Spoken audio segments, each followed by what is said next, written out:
भारत की ब्रह्मोस मिसाइलों ने पाकिस्तान की सरजमी में ऐसा कोहराम मचा दिया कि पाकिस्तान अब ब्रह्मोस के नाम से ही खौफ खा रहा है। पाकिस्तान सेना में ब्रह्मोस मिसाइल से हड़कंप मचा है। सबसे नई खबर यह है कि ब्रह्मोस मिसाइल के डर से पाकिस्तानी सेना कंट्रोल रूम और हेडक्वार्टर तक शिफ्ट कर रही है।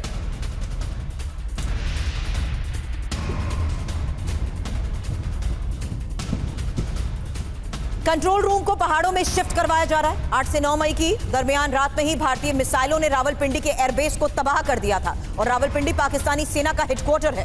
अब इस हेडक्वार्टर को इस्लामाबाद शिफ्ट किया जा रहा है।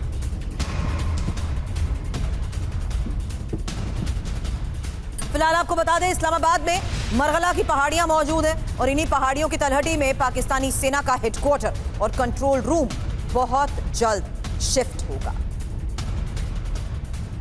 और कैसे पाकिस्तानी सेना अपने मुख्यालय को शिफ्ट कर रही है, डिटेल इंफॉर्मेशन पर करूंगी बात। मेरे सहयोगी सुमित चौधरी और मनीष झा इस वक्त स्टूडियो में मेरे साथ मौजूद हैं। उससे पहले ये बड़ी खबर, जहां ब्रह्मोस से खौफ के ये जिंदा सबूत आपके सामने, क्योंकि रावलपिंडी से इस्लामाबाद ये अब शिफ्ट होंगे। सेना मुख्यालय, कंट्रोल रूम, साथ ही सेना प्रमुख का ऑफिस भी।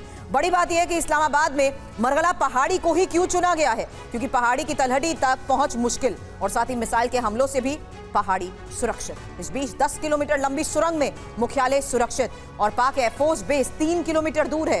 पाक नेवी हेडक्वार्टर इससे 6 किलोमीटर की दूरी पर है। वहीं पहाड़ी के भीतर भी सेना मुख्यालय बन रहा है। एक और इंफॉर्मेशन, क्योंकि पाक सेना के मुख्यालय पर डिटेल इंफॉर्मेशन जिस आधार पर अभी सामने है,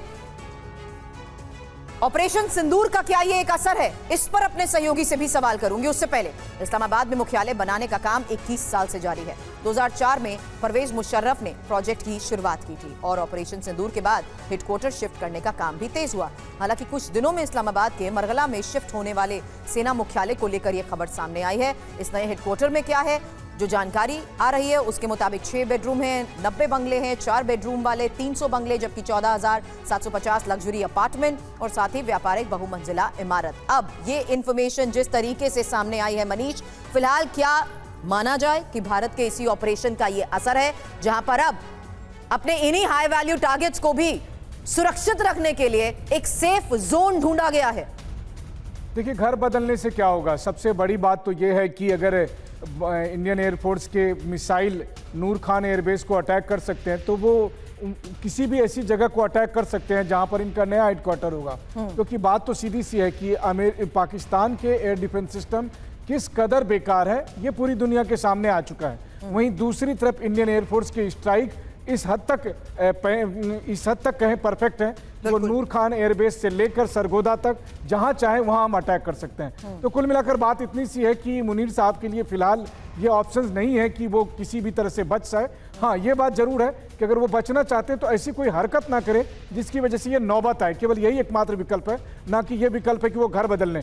बस बाकी ये है कि पाकिस्तान की इकोनॉमिक कंडीशन इतनी खराब है, ऊपर से हेडक्वार्टर बदलेंगे तो थोड़ा और लोन लेना पड़ेगा। बड़ी बात आपने यहाँ पर कह दी मनीष।